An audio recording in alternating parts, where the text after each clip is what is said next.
with Kate is Hillary Predko and Mufaro Mukoki.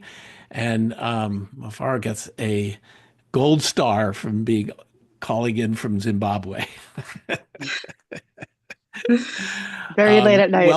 Welcome everybody, and nice to have you here.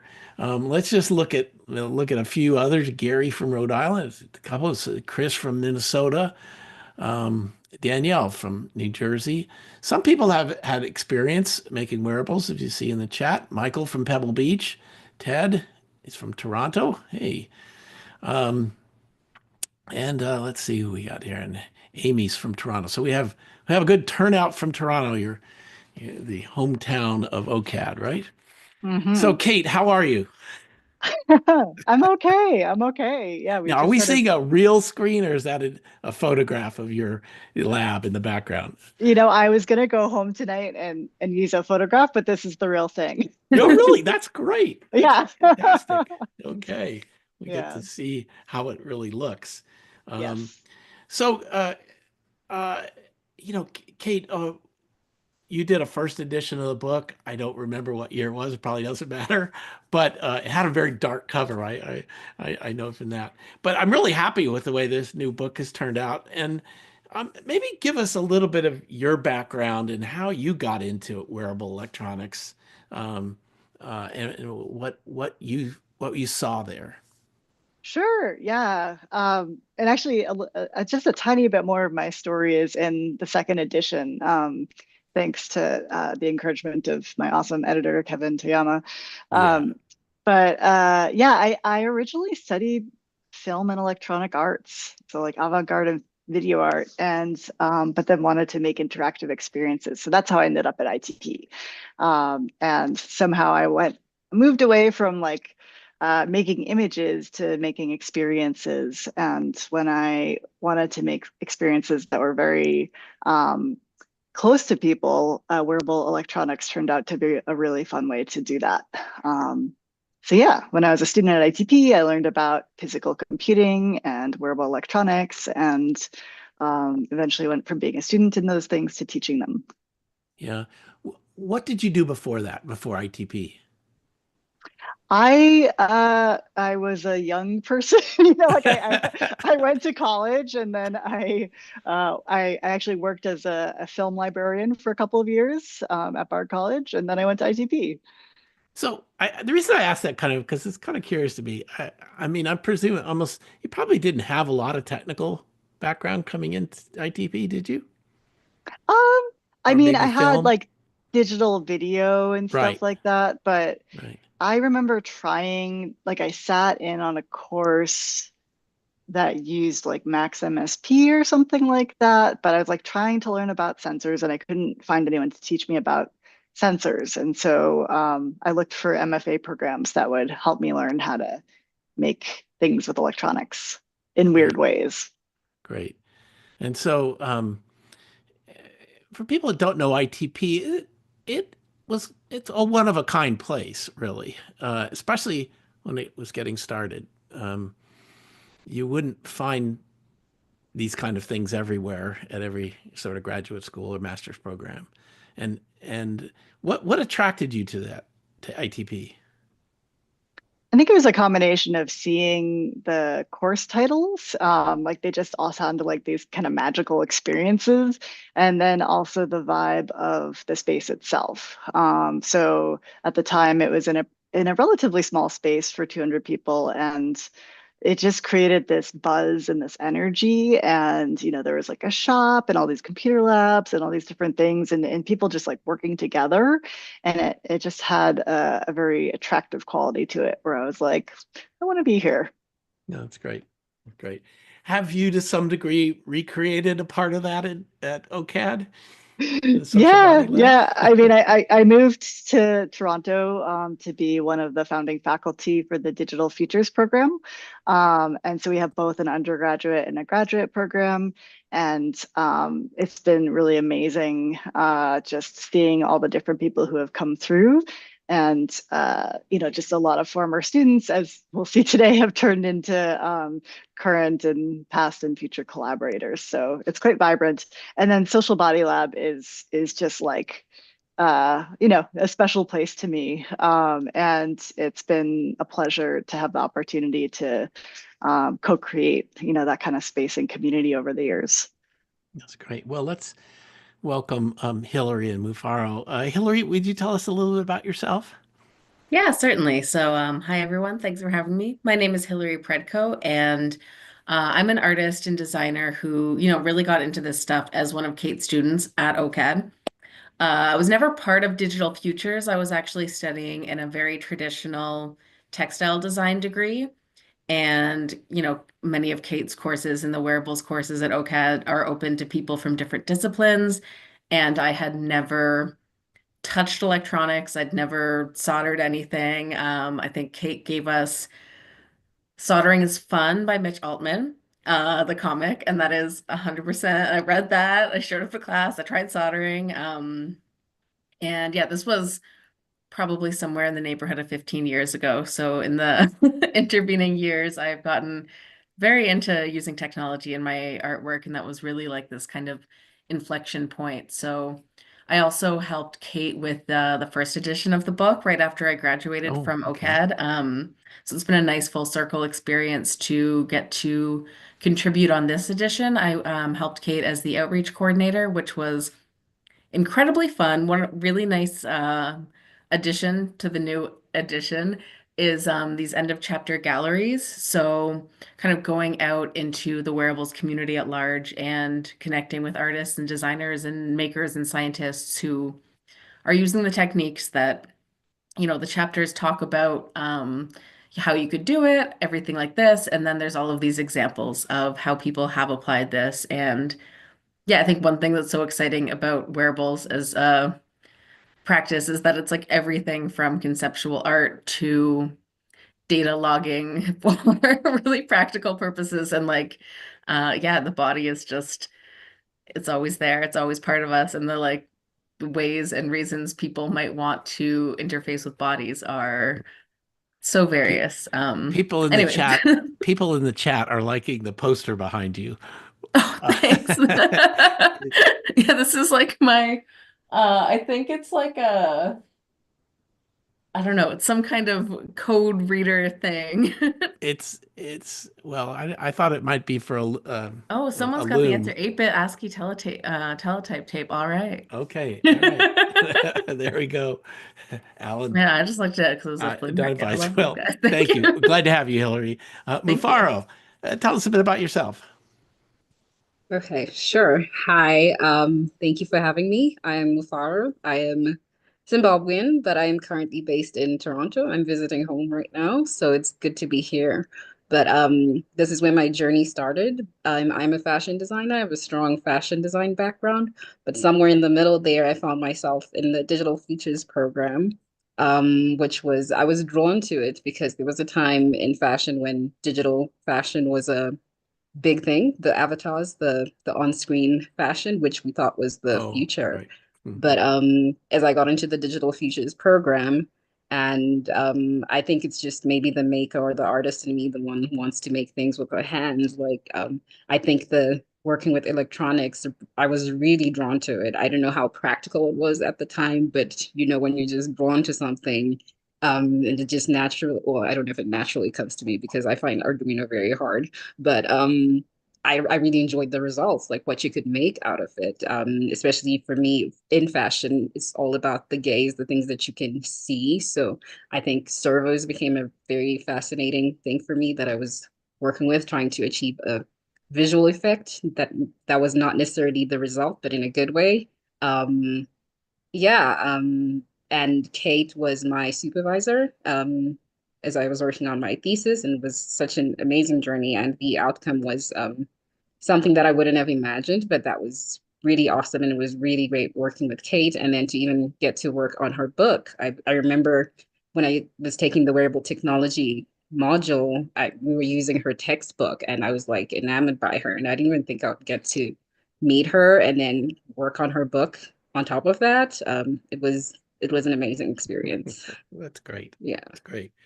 Okay, just to invite you to talk a little bit about what you did for this second edition, kind of what your focus was, and I know a lot of it with Hillary and Mufaro helped you a bit with just finding new projects and new ideas out there that people were doing. Yeah, for sure. Yeah, it's so interesting because, well, actually, right when I got the invitation to work on the second edition, I spoke to Tom Igo, and I was like, Tom, what's it like to do a next edition? And so he's like, you'll think it will be easy, and it will be as much work as the first edition, if not more. And so he Well, turned it's out kind to of the be truth right. of books in general. They kind of you think you're gonna knock them off in your spare time, and they Yeah. don't often work Yeah. that way. Yeah. It's like, Yeah. oh, I'll just like brush off the dust and but anyway, I was so lucky to end up with such a great team, both here in Toronto and then also, with everyone from Make and beyond. So I can kind of walk you through what some of the new things are. Yeah, sure. That'd be great. So first of all, it's completely redesigned. So it's got, I mean, the make books have changed a lot over the years, and so it's gone from like a single column, from a double to a single column format. There's also like a ton of Yeah. care put into like all of the design aspects from Maybe a Julianne and shout also out to Nate. Julianne Yeah, I was Brown, going to yeah, say like, from hi, art Julian. director. Thank you for Yeah, everything. yeah, um, she did a and lot. yeah, so one thing that I ended up doing after a lot of angst was I deleted the wireless chapter. And so that's something that won't show in the second edition, but it's actually like wireless is a really deep topic, and it's a rapidly changing topic. And I realized that it's kind of a second book. And Yeah. so yeah, and so what that got replaced with is a new chapter one, which is called Studio. And so this is something that emerged actually during some of my teaching during the pandemic when I was working with, people all over the world and, trying to think together about like how do we create a sense of place and how do we create space, for the things we want to make, even if we're always working in a different location or if we're working from home and we need to clear stuff off the dining table for dinner. And so what that chapter does is it walks us through like, how do you make your studio, whatever that is? It could be like a small bag, it could be an entire garage, but specific to a wearable electronics practice. And then the gallery at the end of that one offers some of the inspirations like Hannah Perner Wilson and Becky Stern, some of the wearables all-stars. So yeah, and then also Mufaro and Mona Safari worked as the research assistants, and so they helped me with prototyping a bunch of new step-by-steps that are included that are very beautifully photographed by Max Lander. And so that includes different ways of making different types of digital switches with conductive fabric and different like analog sensors and other things. And so it's really nice to kind of have those in there. I feel like it looks and feels a lot more tactile. And also, I greatly benefited from both Mufaro and Mona's design skills because I know how to make lots of things, but I never know how to make the prettiest of things. And so I've leaned heavily on help from collaborators on that and over the years. So That's great. Mufaro is the nicest stitcher I've ever worked with, which is not surprising. But That's nice. So, there are kind of two audiences, and I kind of see it here in the chat a little bit. I mean, there's people that are new to this area, and I mean, you go pretty carefully through a lot of the kind of electronics and microcontrollers and explaining things that, not without assuming people already have that background. But you take it far enough that people who know those things can, move into areas that they may not be familiar with yet. I saw someone saying, "I do one thing, I'd like to learn how to do other things," and I think that's part of what a book's helping you to do. Is like you might have figured out, how to do LEDs in a good way, but now you want to, do other things. yeah, absolutely. Hillary, do you want to show us? I think it's a project that you have, and it was in the book as well. think Sure, page yeah. So there's two 232. projects that I have in the book. They're both made with a collaborator of mine, Lee Wilkins, who's actually a Ah, contributor to Make to Magazine. They make, have a yeah, column that's in right. the The monthly like squishy one. print edition. Yeah. What's it called? Um, Something squishy. Squishy Tech? I can't remember. Yeah, yeah. Okay, so let's see. The first one I'll show you is called Android Apparatus, and I believe this was made in about 2018. This was made in collaboration with a circus performer. And Hmm. so this is kind of this arm Android-y piece, which was really designed looking at the different affordances of the apparatus that she works on. So, let's see. So this is called a Lyra, and this was really designed to be able to both be performative but not interfere with what parts of the body are contacting the hoop. So it's on her non-dominant arm, and this uses an accelerometer to change the light throughout the performance. And this pattern that's laser cut is actually designed and processing using some of the accelerometer data as well. So I think that's neat. And some of my favorite like design details with this was really trying to bring out the electronics to make them more visible. I feel like frequently working in wearables is about hiding and stitching, just like, these little tiny pockets to put everything in.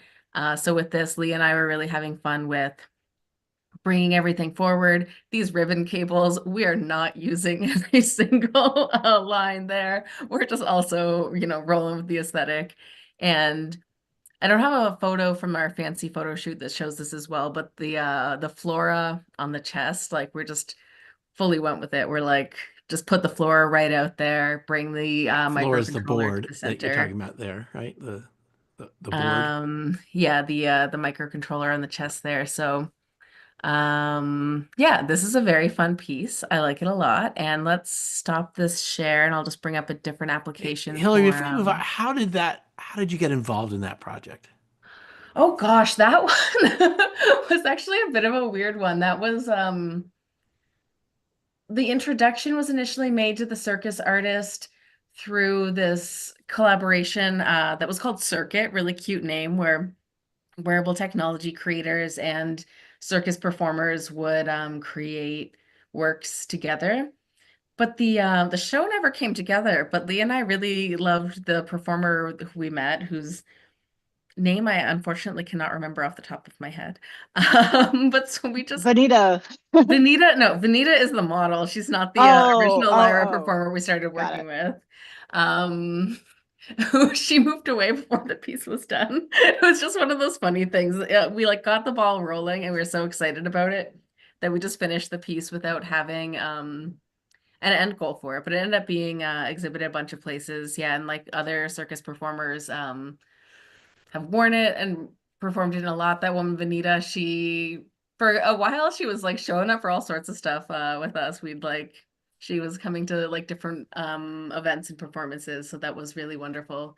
And yeah, I mean, I guess at a meta level, if you ever have a project and whatever show you were planning it for falls through, just make it anyway. Yeah, It's yeah, always just nice to have a finished project. right. Opportunities will emerge. And I interrupted you. Did you have a second project you were going to Oh yeah, show? I do. Hang on. So this one, this is a bit more exploratory. This one we never ended up having in any shows, but this is called the Intimate Space Sympathizer.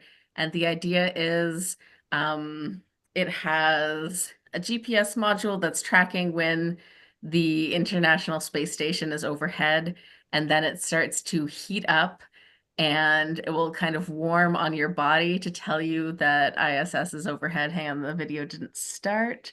Um, so you just feel in tune with the astronauts and everything they're doing.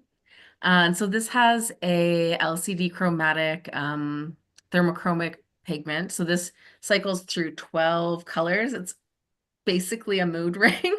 But I think this is like this very beautiful material. So this was largely an experiment in, yeah, just kind of playing around with these kind of harder to use techniques. Thermochromic material is really cool, but it's really hard to work with because, as many of you may have experienced, heat is just challenging to work with. You need a lot of batteries, and that's what makes this one hard to actually have performed or anything like that. Just like the power requirements for heat are a bit of a bummer.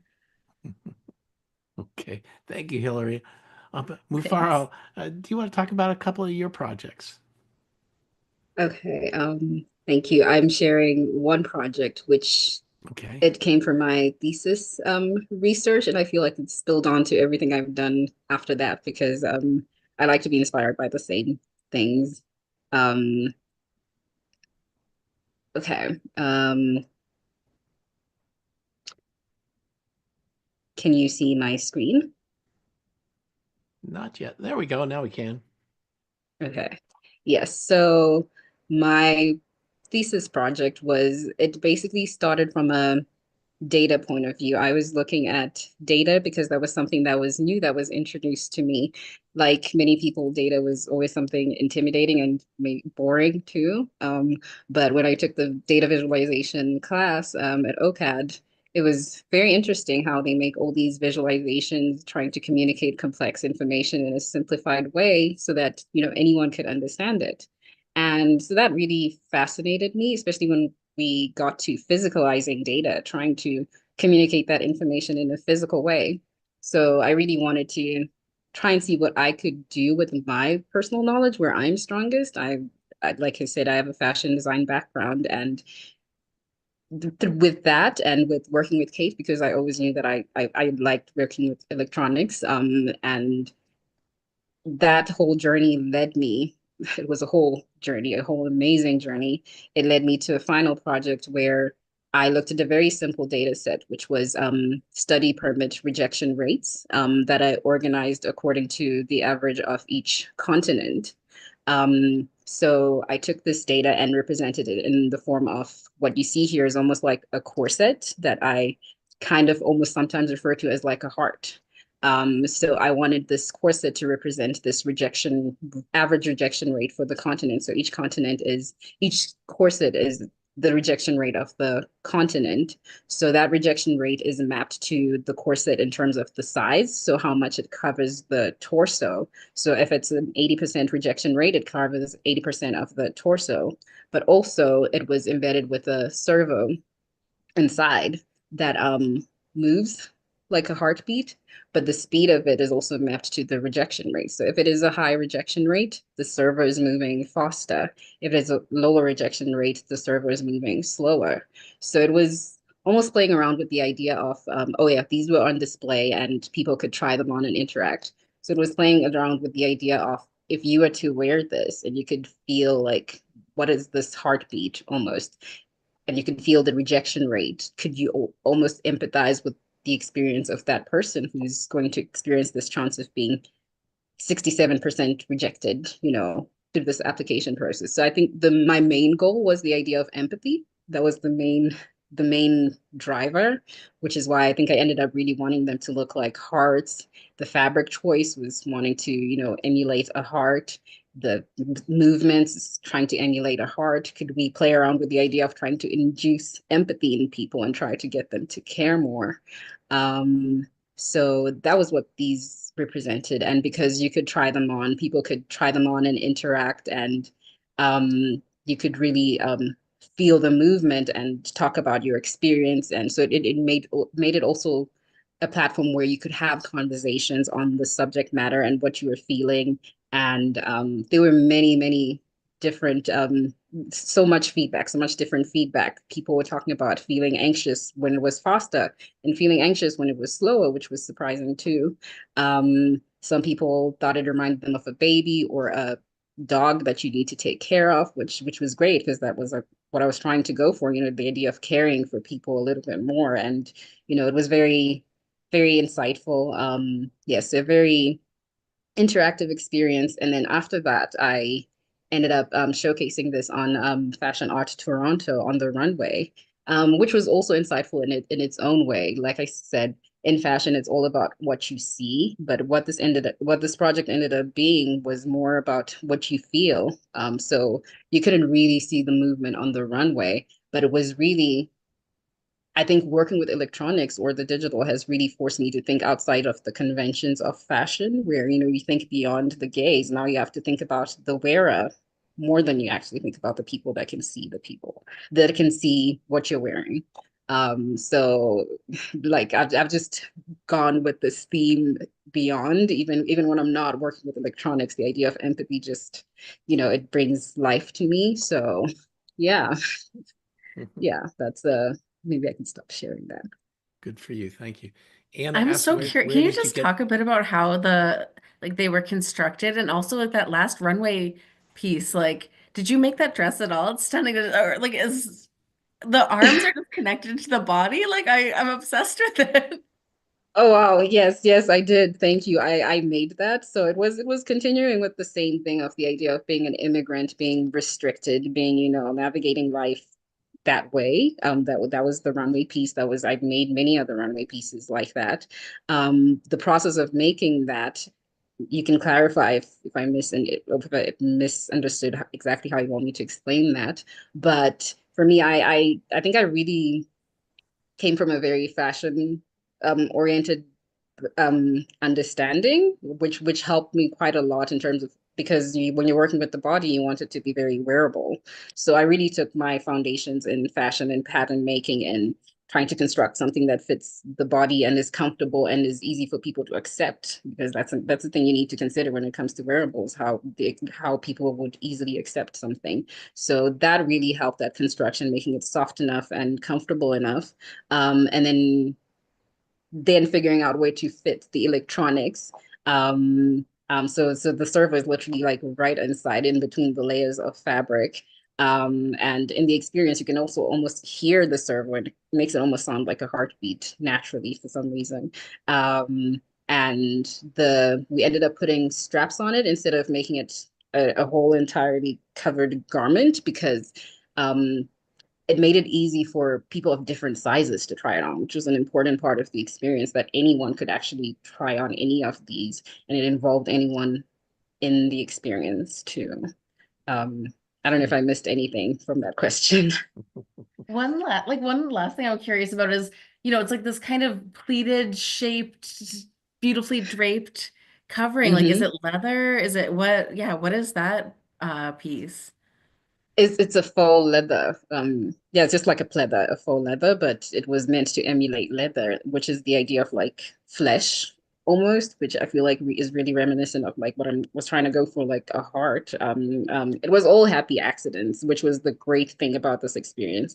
In fashion, I have to be very, calculated, plan the fabrics, but in this process, I really had to be like, I was doing something that I had never done before. So I had to force myself to go outside of the conventions, and I couldn't even really do pattern making as much. So I had to start draping, which is something that gives me anxiety because it's not a given that is going to work out. So all those things, such as like, just organically draping and seeing how it looks, and those were part of the things that brought out the message that I wanted, which was me forcing myself to go out of my comfort zone. So it was really a mix of taking from what I knew in fashion and forcing myself to go outside of what I wasn't comfortable with, the new things as well. So yeah. So, Yeah, go on, oh, Kate. sorry, Dale. No, go on. I'll just say that it's so much fun watching Mufaro work because, prior to the thesis exhibition, she turned out like many different pieces that were also a lead up. But then afterwards, getting this runway opportunity, like you just turned out a whole like line in a week, right, Mufaro, or less? It It's was a really couple of impressive. weeks, which is still Couple not of enough. weeks. Yeah, it was quite fast, but it's really cool to see like how these design elements and your style like comes in and out of like working with the technology and without the technology, and it's kind of this it's all feeding each other as you move through developing your practice. And it's interesting what you're saying about like the sizing, because that's, I know, something that Hillary and I have also worked together on in terms of So in addition to working on the first edition, like Hillary worked at Social Body Lab for a number of years. And so we worked on some kinetic textiles as well. And so, when doing, participatory things and wanting to involve a lot of people, it's so, fun but hard to design things that can be worn from like, everything from like a little kid to a, a grown human. So. Yeah. Kate, what's the relationship? Mufaro has mentioned like the fashion industry, or, where does wearable electronics fit into, a rather large fashion industry? Is it on the fringe? Is it being accepted more? Is it, um, Yeah, I will muse on that, but I yes. actually am not embedded in the fashion industry at all. But yeah, I mean, just in terms of my experience working in this, kind of intersection for quite a while, it's been interesting to see like uh wearable technology kind of come in and out with fashion. I think at this point there's like a really hefty set of examples to point to in terms of like runway pieces, pop stars and performance, and even like pieces made for museum, like wearable pieces made for exhibition that never get worn by people because they're plugged into the wall, or like require like a big battery. Um, but yeah, in terms of like, ready to wear or daily stuff, there just hasn't been a lot of advancement. And so it tends to be more of these collaborations between like a fashion brand and a tech brand where it's like, oh, you can get like a, insert fancy brand Apple Watch strap. And so yeah, I think there's still a lot of ground to cover. Yeah, but I could see even Mufaro's piece less from the fashion industry side, but more something functional, like how almost some kind of healing device or something that Mm. you are wearing and getting certain kinds of signals or data that encouraged you um, to do something. Or Hillary's piece, really just the color is a feedback mechanism, and and also changes how other people respond to you. Um, anyway, it's kind of interesting. I want to, we're a little bit past the half hour mark here, but I'd love to have your questions. Please, there's a Q&A feature. If you see that, use it. If you don't, you could drop it into the chat, and I'll try to get to them. I have one question to Michael Long. It's a little bit broad, so Michael, kind of hard to answer this question, but you said you participated in the Innovation Challenge, and you submitted smart glasses or goggles to play sports like pickleball, tennis, and uh, and you know you got you got first place for your innovation, but you're kind of looking for advice on taking a project like a prototype and how to develop it, what kind of funding or what kind of patents or other things you might need to deal with. Any of you want to respond to that? I'm just reviewing the questions. Um, yeah, patents are tricky. The only time I've ever uh, actually filed a provisional patent was for a non-wearable project that I did with some lovely collaborators years ago called Botanicals. And I so, remember that. Rob, was it? yeah, yeah, Rob and Katie and Rebecca. So, but yeah, I mean, like it's a question of like what are your goals? And so if you're looking to start a business and defend your IP, that's definitely a path to go down. And like I have a friend who's a very smart inventor and like has invented a new type of transmission, and so it makes a lot of sense that he's like filing all these patents. But if you're more like maybe us folks who are on the call today, sometimes it's more about like getting work out there, and that's of more value. So, but yeah, in terms of funding, because wearable tech and wearable electronics sits at an intersection of a lot of different disciplines, it's actually a great opportunity to look to different areas for funding. So some things might get situated in like Instructables has a wearable student design challenge happening right now that has some really great judges on it. And has some cash prizes. But then like, like arts funding, is really interesting. Hillary's done a lot of work in the arts sector. And then, also like sciences and STEM and STEAM, there's lots of different fundings in those directions. So that's where I would suggest going. That's very broad, but Right. It's hard to answer your question really well.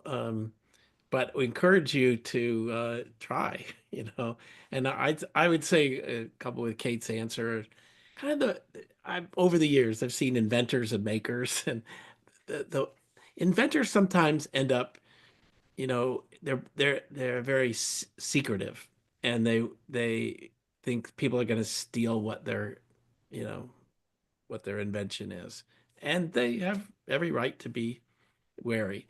But they also end up frustrated that nobody gets to see their thing or know about it.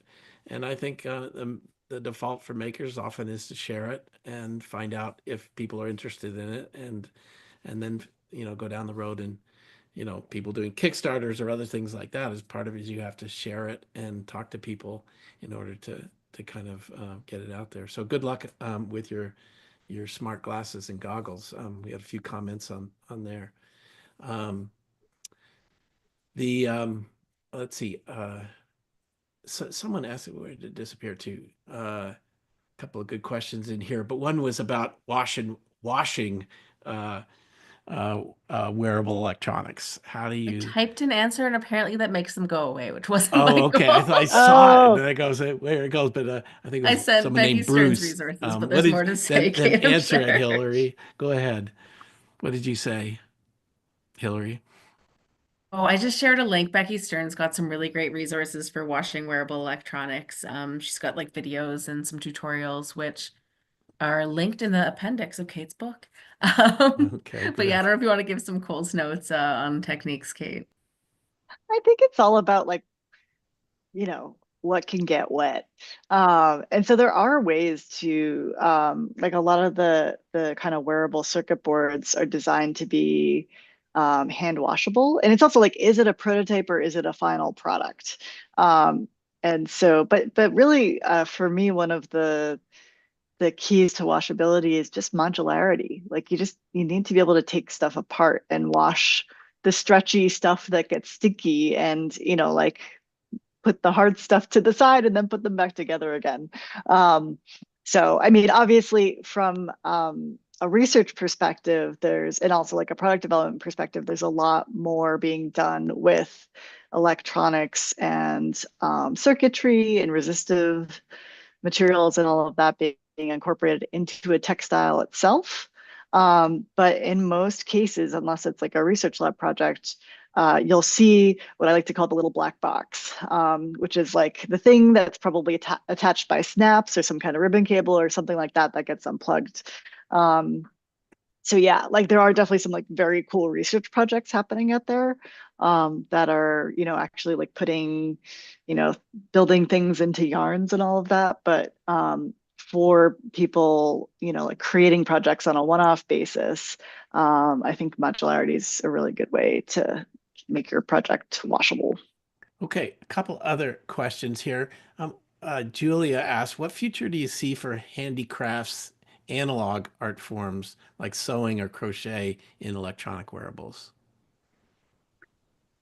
Yeah, I mean, I think there's so one of the communities that overlaps with wearables is the electronic textile community.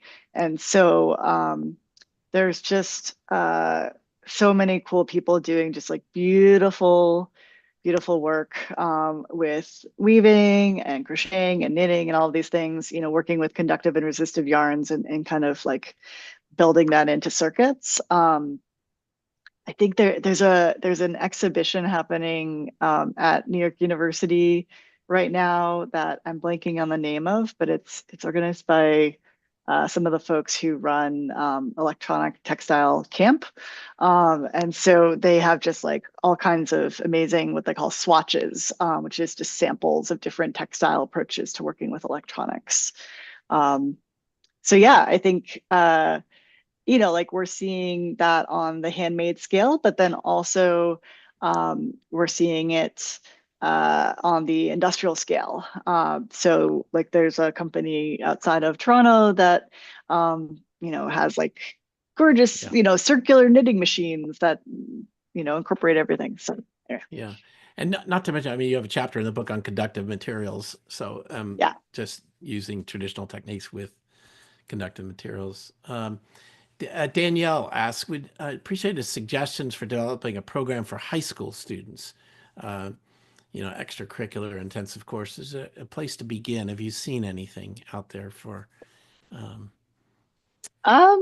There's a lot of cool things. Hillary, I'm curious if you want to share any of your experiences working at makerspaces and tool libraries over the years.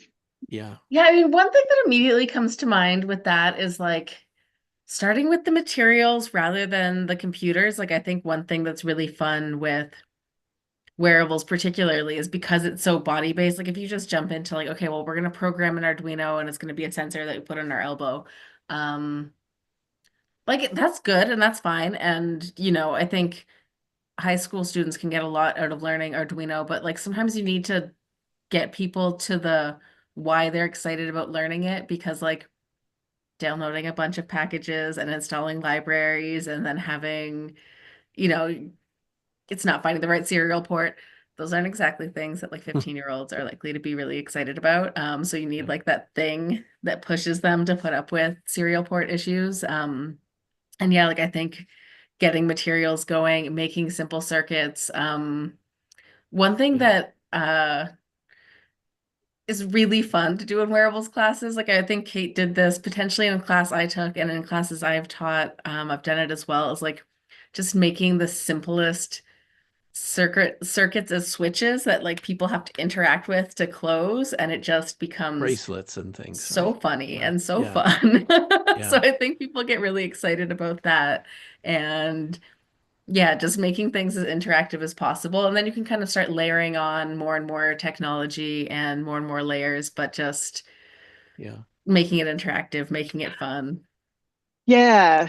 And I'll just say it's been interesting because some of the techniques that I use, that we use in the wearables classes have been kind of cascading back to some of the physical computing classes that I'm teaching now. And so it's all coming back to like understanding how these things work. Like, how does a pressure sensor work? How does a switch or a button work? And, approaching it from a material perspective can just be like really satisfying. So that's something that, yeah, it's quite great. And also I just like, I love the kind of, there's this give and take of people making resources and also teaching. And I think we learn a lot from like, we learn a lot about these practices from teaching them. Right. I will say your book Can is I a great just add- resource for someone that wanted to plan a course. There's a lot of specific projects in there, and you can figure out how much you want to cover. But Can I add from a yes, student please perspective? go ahead, Mufaro. Yes, I can add because I feel like I was thrown into the deep end as I got into the Digital Futures program, and the way they taught the physical computing classes. Like we had to learn everything very, very fast. I mean, it doesn't have to be that intense, but I think it does help to, like, building on what Hillary said, to really see something tangible or experience something tangible at the beginning so that you know what you're excited to do with what you are learning. I think it does help a lot because it can be very intimidating and can be frustrating learning certain things. To just, even if you have to provide maybe a lot of the resources to begin with, just so that the students can have something tangible that they can create and work with the materials and see, I can make something that looks magical from these things that look very complicated. I think that does help a lot in setting that foundation. And once you start learning, I think it does make it easier when you know you can achieve certain Yeah. things through that process. Yeah. The other element that I think is kind of different in this wearable electronics is interactivity, and that's a fun thing to think about. How do you make something, that people want to do, that gets people's attention and causes them to interact with it that way, or, buttons. I mean, even the cover you see, I think it's your project, Mufaro, but um, trying to engage different ways there. So I wanted to say, Danielle, because you answered such a good question, if you would send your address to Jamie, we'll send you a copy of the book. You Ooh. are get a complimentary copy of Wearable Electronics, and I hope you will let us know how you found it useful for your project. I'm going to jump down to Kate. There's someone asking a kind of detailed question about wireless in the chat. Sure. Yeah, I can kind of sum up an Address that. answer. Um, yeah, I mean, first of all, there's so many different ways to do it. It really depends on what you want to do. Like in the first edition, we looked at like old school Bluetooth because it was before BLE was very accessible. And then also XB radios, which were like really in at the time. And so I actually miss XBs a lot. They were really lovely. I mean, they're still around. They're just used more in kind of industrial settings. But yeah, these days it's like you can do BLE, you can do Wi-Fi, you can do LoRa, as someone says in the chat, like RFID, NFC. So it's just a laundry list of acronyms. But yeah, I mean, I haven't been doing as much wireless work lately, although we did do with my colleagues Nick Puckett and Adam Tyndale, we did a set of dynamic costumes for a robot opera.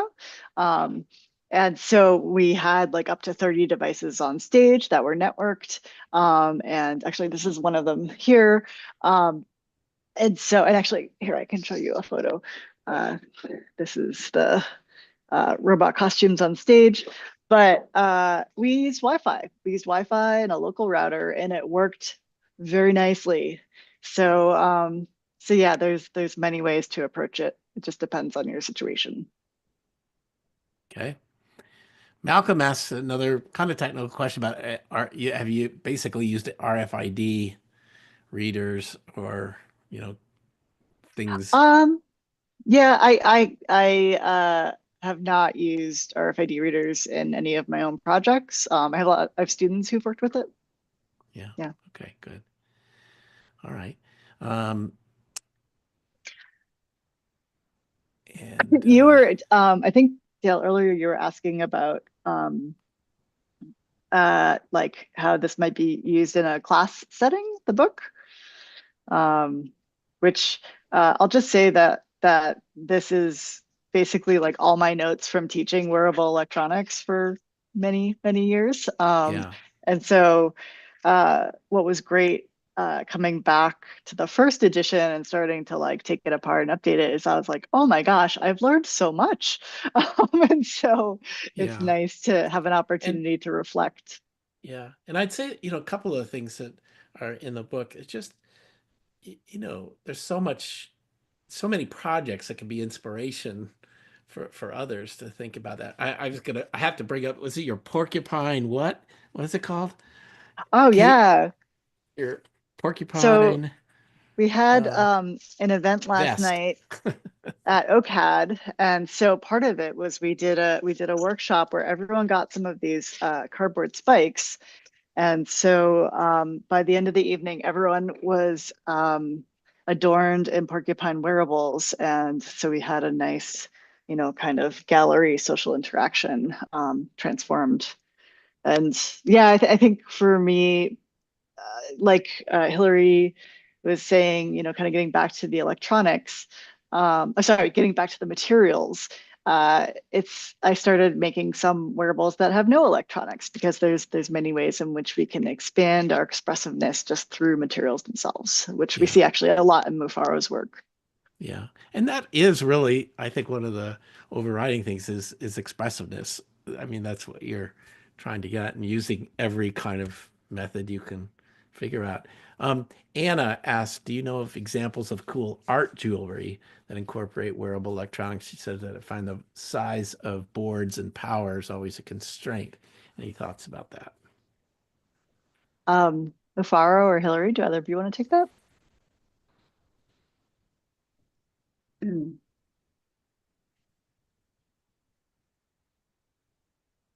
Not to put you on the spot.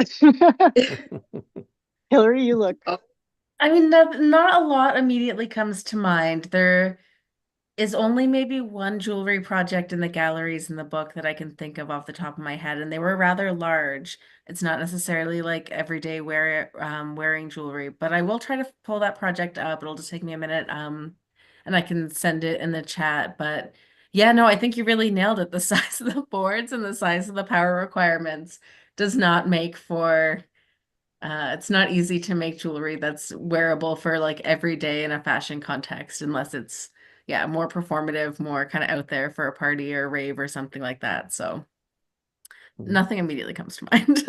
Yeah. Yeah, the name I was trying to summon was Chardane, and someone posted a link in the chat. So thanks very much, Pat. um, yeah, some really beautiful examples. Um, and yeah, actually, Natasha's on here. Natasha has amazing, just general wearable electronics tutorial. There's such nice attendees, Adele. Yeah, and she mentioned microbit had radio, Oh, great, qualities. They can great. communicate with each other, which is a Yeah. nice, simple idea of sensors. Some basic sensors, communications, and things of that nature. Yeah, techno chic. It's good to see you, Natalie, Natasha, rather. Um, we're kind of getting to the end here. Let me ask you just I always like to encourage people to write, about their projects. And, it's one thing to make, but to present your projects, to, share the procedures in that um, with others makes a, it's, I think what's behind the community, whether it's Instructables or Make or other places is, um, and a little bit different than inventors, as I mentioned earlier. So can you talk a little bit about that context of each of you of you know sometimes it's hard to sit down and write up something that you've were kind of fluid with, often a procedure, and then you have to figure out, oh, how do I describe that for someone else? I would say number one, it turned out to be very important documenting your process because you forget what you did when you did it. You forget all the insights. So that's number one, why it's pretty important. But also in terms of when you think of the people that will read what you've worked on, you get to really think about the language that you use. It has to be understandable for everyone. I mean, the reason why I was interested in data was to make it accessible to everyone. So you literally have to think about that in every way. So even when you write about your work, you want to learn how to communicate it in a way that different audiences can understand it, because I had to work Yes. in different contexts where I was presenting to in an academic setting, presenting in fashion setting, presenting in a different setting. So there's so many different kinds of audiences, and you want your message to be accessible to everyone, and learning how to communicate that and doing that, I think it's part of the the the great part about the work is if people can actually see the value of it or get value from it, learn something from it too. So which I feel is a good part of learning to communicate your work and sharing it too. Good. Anyone else want to add about documentation or writing? I mean, I'll just say that Your it's own something. experience doing Yeah. this, Kate? It's hard, but it's very gratifying, and it's something that uh that that we are always really encouraging our students to learn how to do, and to develop a practice of like capturing their work as they go, like both for their own records, but then also, for their portfolios. Um, it's hard. It's really hard and time consuming. And I struggle to keep up with my own research and practice and documentation. So, but I mean, some people have just become just amazing, um, you know, captures of their own work, Yeah. as we see on different corners of the internet. And so I'm always really inspired by the ways in which people are able to capture what they do. But I agree, Dale, writing is important. Yeah. And partly, especially I'd say for students, I love to see portfolios, but I used to get frustrated something like going around the MIT Media Lab and I'd see a cool project there. And I know the person's graduating and, like, well, what, how can I, follow that project or how would someone find that 5 years from now? And, even the thing that you create in school, you probably don't carry it with you forever. It gets lost and, the documentation can actually live on and it's sort of an important thing, but that's my hobby horse. I'll stay off that. Um, how about, let's see, there's a question about when was DMX lighting? I saw that and scrolled. Oh yeah. One of our YouTube listeners asking about if you ever dabbled with DMX lighting or DJ equipment or controllers. Not my area of expertise, but I was saying that I think Lee Wilkins in the Squishy Tech column has one that Okay. focuses on DMX. Okay. Um, yeah, Good. and I work with a lot of people who work with like MIDI and that sort of thing, but Yeah. also not my focus. Yeah. But one of the interesting things about projects is like take your interest. It's like wearable electronics plus something else, right?